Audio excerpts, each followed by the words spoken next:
Namaskar, friends. Very happy to be with you on this wonderful and very holy occasion of Maha-Shivaratri. This is a very holy and pious day, very spiritually powerful day in the Hindu calendar. Shivaratri, the word Ratri means night, and there is another uh, significance to the word, which is when we all want to go home. So, when it really gets late in the night, we all want to go back home. So, one way to look at Shivaratri is to remind ourselves where our true home is. And this is the evening, this is the night when our yearning is at its highest to go back to our own home. There are many stories around this particular celebration. One is when Shiva actually became Mount Kailash, which is, if you look at Shiva's picture or his statues, he's absolutely still. And the significance is that he became absolutely still, which in our spiritual path is the state of a samadhi, where we become one with the light, which is God's light that reflects in our kutastha, the spiritual eye. There's another story where on this evening or on this particular lagna or moment, when Shiva got married to Parvati. So Parvati is Shakti and Shiva is our Adi Guru, Mahadeva, the original yogi.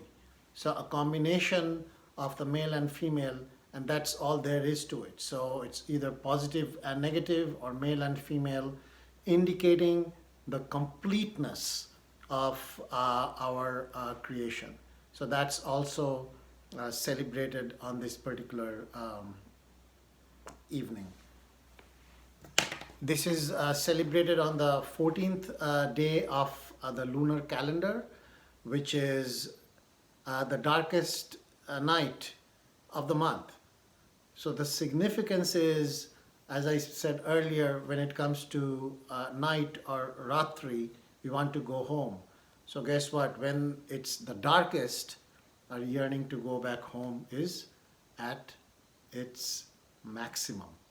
So that's Shivaratri. It happens 12 times a year, 12 months.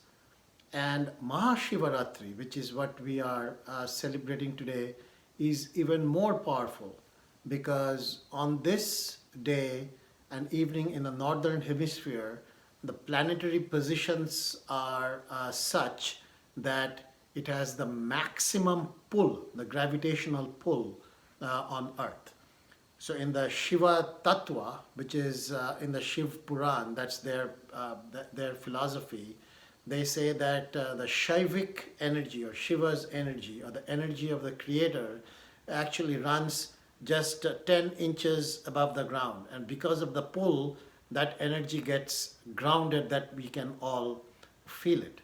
And also, as we know of the tides, which happens during a full moon, because of the planetary positions, the pull of all the systems that we have is very similar to the tidal pool, because the composition of liquid in our body is almost similar to the composition of liquid on Earth.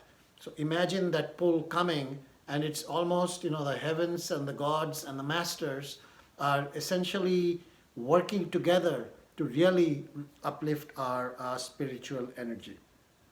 The Mount Kailash that I mentioned, that is the ultimate state of samadhi in the Shiva Puran, is referred to as Koti Kalpa Vishram, which means the sleep of a billion nights in one moment.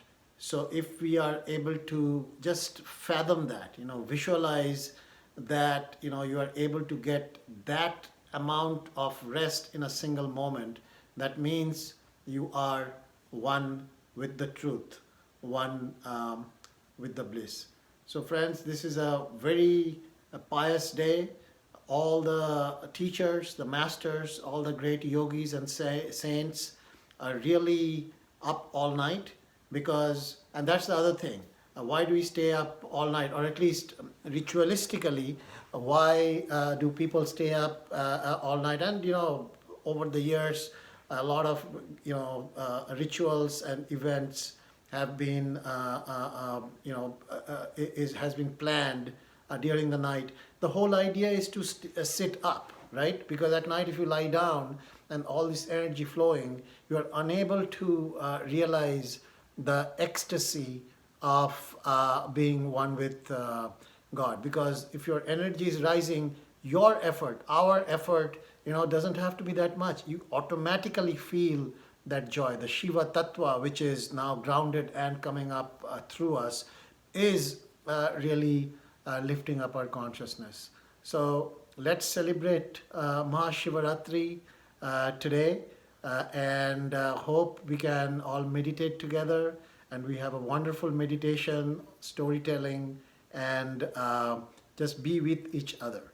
So we are all spiritual seekers, and this is a wonderful location to celebrate together. Om Namah Shivaya. Now I'm going to talk about Shiva himself. Where was he born? So Shiva is known as Swayambhu. Swayambhu means, Swayam means self, Bhu means Bhumishta, which means born. That means he was not born of any mother or father. As we say in our chant, no mother, no father, no caste have I, no birth, no death, no caste have I. I'm sorry, I am he, I am he. So that's what Shiva is. He represents creation, destruction, preservation, all in one. So he was there before creation, and because he is the destroyer, he is also there after destruction, which means the beginning of the next creation. But what is he actually destroying? He is actually destroying our little selves so that we can merge with him and become the bigger self. If you look at him and his picture, you'll see a crescent moon on one side. What does that signify? So the moon is a very powerful planetary object in astrology. Why? Because it controls our mind. And mind is everything, right? We are trying to get away from the illusion, and we are trying to align this mind to the omnipresent mind. But we get wrapped around all our daily chores and our way of life, and mind starts having its way and keeps us away from the truth and God. So mind is very powerful. Shiva controls the mind. That's Shiva controls the moon, which controls the mind. So in essence, Shiva is basically in charge of everything. So that's the significance of the crescent moon. You'll also see his matlocks or braids, or or whatever you want to call it, the plaids. And mythologically, the folklore is the Ganges actually came out of his matlocks. And what does Ganges signify other than being the holy river? It signifies life, right? Without water, there is no life. So on one hand, he is the destroyer. On the other hand, he's controlling the moon, which controls our mind. At the same time, he's kind and compassionate, and he is giving life. And he is essentially instantiating, creating life. So that's what Shiva represents. Now, then the next question comes is, what does the word Shiva mean? The word Shiva literally means that which is not.